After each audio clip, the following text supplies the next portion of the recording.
हमारा आज का टॉपिक थोड़ा डिफरेंट होने वाला है। आज तक हमने ग्रामर के कई सारे कॉन्सेप्ट्स पर फोकस किया। हमने मॉडल्स डिस्कस किए, हमने टेंसेस को डिस्कस किया, हमने फ्रेजल वर्ब्स को डिस्कस किया। इसके अलावा हमने ग्रामर के कई सारे टॉपिक्स को एट लेंथ डिस्कस किया। बट इनके चलते भी अगर इनको कर भी लिया फिर भी हम कई बार ग्रामर में कई ऐसे स्ट्रक्चर्स आ जाते हैं जहाँ पे हम फंस जाते हैं।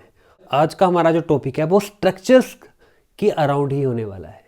जैसे कि मैंने बोलना कि चलना तो दूर की बात, वो खड़ा भी नहीं हो सकता। तो ऐसे सेंटेंसेस को हम इंग्लिश में कैसे कह सकते हैं? सबसे पहले डिस्कस करेंगे लेट अलोन को। लेट अलोन का मीनिंग होता है तो दूर की बात। अगर मैंने कहना है कि ये तो दूर की बात, ये भी नहीं। जैसे कि एग्जांपल ले लेते हैं, I can hardly stand let alone walk.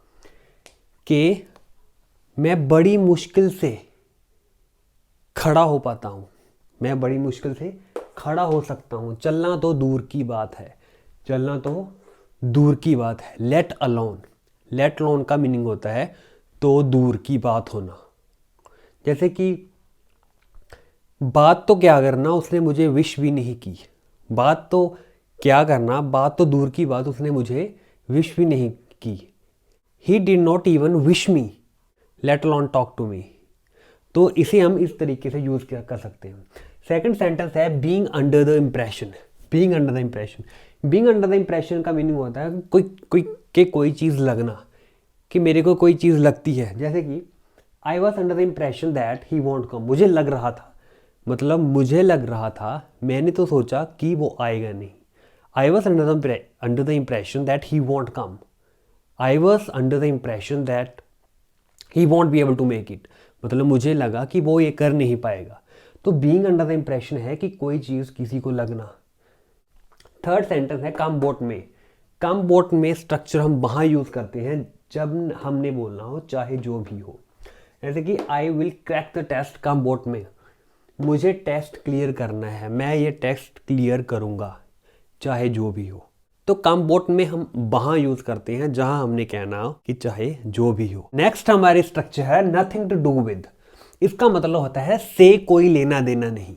जैसे कि तुम्हारा इस काम से कोई लेना देना नहीं है, या अल्कोहल का स्ट्रेस रिड्यूस करने से कोई भी लेना देना नहीं है।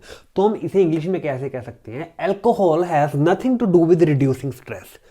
कि अल्कोहल का, शराब का स्ट्रेस रिड्यूस करने से कुछ भी लेना देना नहीं है।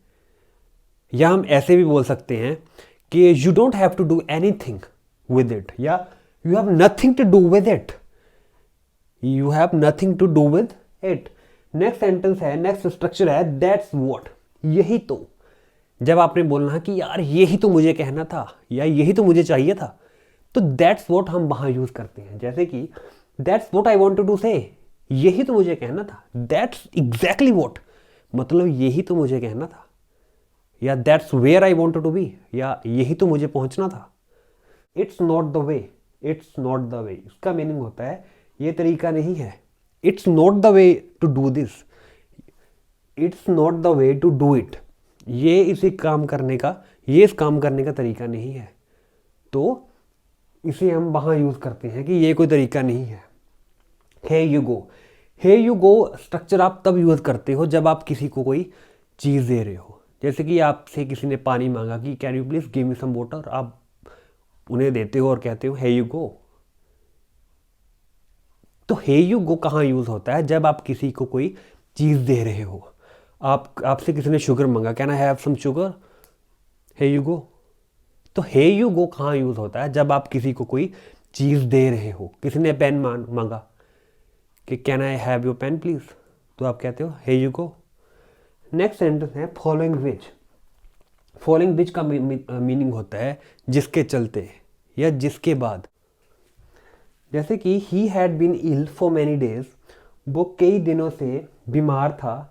Following which I had to take him to a big hospital, जिसके चलते या जिसके रिजल्ट में मुझे उसे एक हॉस्पिटल में लेके जाना पड़ा। तो फॉलोइंग विच हम वहाँ यूज़ करते हैं। तो आज की जो हमारी वीडियो थी ये 8 स्ट्रक्चर्स के अराउंड थी। इसके अलावा भी कई सारे स्ट्रक्चर्स हैं जो आप यूज़ कर सकते हो to make your English conversations more natural. कैसी लगी video? Hit the like button if you liked and subscribe to the channel if you have not done yet.